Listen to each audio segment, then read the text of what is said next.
മോഹൻലാൽ വരുന്ന എപ്പിസോഡിൽ നെവിൻ്റെ കാര്യം സംസാരിക്കാമെന്ന് ബിഗ് ബോസ് നെവിന് വാക്ക് കൊടുത്തിരിക്കുകയാണ്. ഇപ്പോൾ കൺഫെഷൻ റൂമിലാണ് നെവിനുള്ളത്. നെവിൻ റിക്വസ്റ്റ് ചെയ്ത പ്രകാരമാണ് നെവിനെ കൺഫെഷൻ റൂമിലേക്ക് വിളിപ്പിച്ചിരിക്കുന്നത്.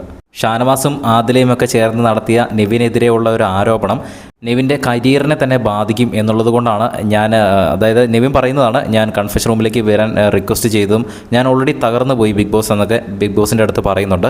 മാത്രമല്ല എനിക്കൊരു പുറത്തൊരു പെങ്ങളുണ്ട്, അപ്പോൾ അവളുടെ ലൈഫിനെ പറ്റിയൊക്കെ ഞാൻ വളരെയധികം കൺസേൺഡ് ആണ്. പിന്നെ ഞാൻ ഈ ബിഗ് ബോസിലേക്ക് വന്നത് തന്നെ ഞാൻ എൻ്റെ ഒരു ഫ്യൂച്ചർ, എൻ്റെ ഒരു കരിയർ ഞാനൊന്ന് അപ്ലിഫ്റ്റ് ചെയ്യാൻ വേണ്ടിയിട്ടാണ് വന്നത്.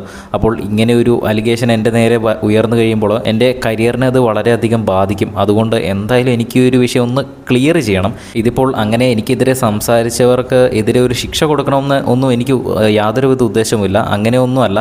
എന്നാലും എനിക്ക് ഈ ഒരു സംഭവം ക്ലിയർ ചെയ്യണം എന്നുണ്ട്. ലാലേട്ടൻ വരുന്ന എപ്പിസോഡിൽ ഈ ഒരു കാര്യം സംസാരിക്കാം ഒന്ന് റിക്വസ്റ്റ് ചെയ്യാമോ എന്നൊക്കെ നെവിൻ ചോദിക്കുന്നു. പ്രേക്ഷകർ ഇതെല്ലാം കാണുന്നുണ്ട്. നിങ്ങളെ തകർക്കാൻ അങ്ങനെ പല മത്സരാർത്ഥിയും നോക്കും, തകരാതിരിക്കുക എന്ന് നിങ്ങൾ നോക്കേണ്ട കാര്യമല്ലേ എന്ന് നെവിനെ പറഞ്ഞൊന്ന് ബൂസ്റ്റ് ചെയ്തൊക്കെ വിടാൻ നോക്കുന്നു. പക്ഷേ നെവിൻ വീണ്ടും കുറച്ചധികം കാര്യങ്ങൾ കൂട്ടിച്ചേർത്ത് തൻ്റെ കരിയറിനെ ബാധിക്കുന്നതാണ്, തനിക്കൊരു പെങ്ങളുണ്ട്, അവരുടെ ലൈഫ് എനിക്ക് ഇമ്പോർട്ടൻ്റ് ആണ് എന്നൊക്കെ പറഞ്ഞ് കുറേയധികം കാര്യങ്ങൾ സംസാരിച്ച് കഴിഞ്ഞപ്പോൾ ബിഗ് ബോസ് തന്നെ വാക്ക് കൊടുക്കുന്നു. ലാലേട്ടൻ വരുന്ന എപ്പിസോഡിൽ നിങ്ങൾക്ക് ഈ കാര്യം സംസാരിക്കാവുന്നതാണ് എന്ന് ബിഗ് ബോസ് തന്നെ നെവിന് വാക്ക് കൊടുക്കുന്നു. അങ്ങനെ വാക്ക് കേട്ടേ പിന്നെയാണ് നെവിൻ ആ കൺഫെഷൻ റൂമിൽ നിന്ന് ഇറങ്ങിപ്പോയത്. എന്തായാലും വരുന്നൊരു എപ്പിസോഡിൽ ഇതിനെപ്പറ്റിയുള്ള ഒരു ടോക്ക് ഉണ്ടായിരിക്കുന്നതാണ്.